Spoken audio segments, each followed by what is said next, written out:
Norah O'Donnell is on Capitol Hill to preview what looks like the most high-profile congressional hearing in years. Norah, good morning. Hey, good morning to you, Gayle. I mean, think about this. This is going to be the first time that we're going to hear and see the college professor from California who claims that Judge Kavanaugh assaulted her when they were teenagers. We've only had that picture before, that one picture of her with the sunglasses on. So what we do know is that Blasey Ford is going to tell this committee in a statement, I don't remember as much as I would like to, but the details about that night that bring me here today are ones I will never forget. That's part of her opening statement.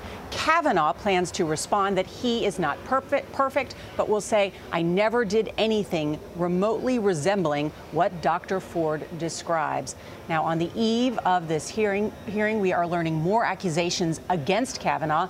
Nancy Cordes has been covering this nomination battle since it began more than 2 months ago. Nancy, good morning. Good morning. And here's what's at stake for Kavanaugh today. You have multiple Republican senators saying they need to see what happens at this hearing before they decide how they are going to vote. So his nomination is very much up in the air. At the same time, they're processing these new claims. And even the president, for the first time, is saying he could change his mind.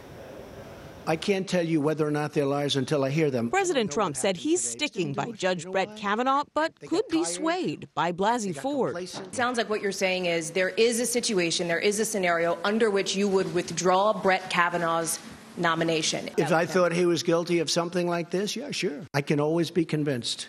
I have to hear it. At the same time, he blamed the allegations on Democrats. They're actually con artists because they know how quality this man is, and they've destroyed a man's reputation, and they want to destroy it even more. On Capitol Hill, I'm not in a good mood. Tempers are flaring as Republicans assess the damage from the latest accusations. What's your reaction? I haven't heard it. We're going to walk and talk. I haven't heard. We're late, guys. Okay.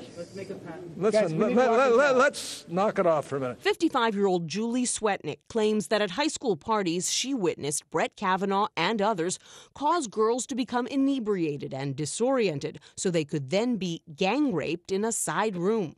Swetnick's lawyer is Michael Avenatti. The idea that somehow all of these women got together and conspired to derail this nomination is absurd. Kavanaugh forcefully denied those claims in a transcribed phone interview with Senate Judiciary investigators, calling the claims ridiculous, a total Twilight Zone, adding, I've never participated in a gang rape.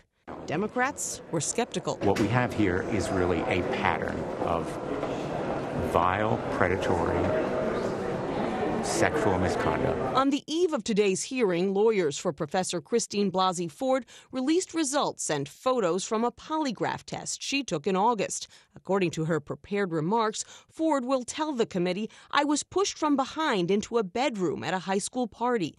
Brett got on top of me and put his hand over my mouth to stop me from screaming. This was what terrified me the most. In his prepared remarks, Kavanaugh calls the allegation a grotesque and obvious character assassination. I have never sexually assaulted anyone, not in high school, not in college, not ever.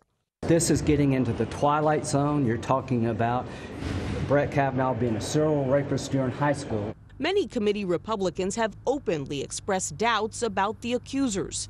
Arizona Republican Jeff Flake urged both sides to keep an open mind. I do not believe that Judge Kavanaugh is some kind of serial sexual predator. I don't believe that Dr. Ford is part of some vast conspiracy.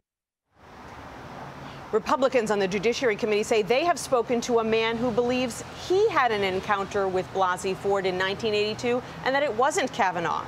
Democrats say Republicans are releasing this anonymous claim to undermine the allegations against Kavanaugh. That's how polarized this has all become. Yeah, and that's some new information. Also this, there are now a couple of senators, I understand, who have passed on allegations to the Senate Judiciary Committee. What do we know about those claims? Are they investigating them? These are anonymous claims that were mailed to the senators from Colorado and California. They handed them over to the Judiciary Committee. It's important to note that senators get stacks of anonymous mail all the time, and there's no way to verify what these people are saying about misconduct by Kavanaugh because we don't know who they are. The committee did ask Kavanaugh about their allegations, and he denied them.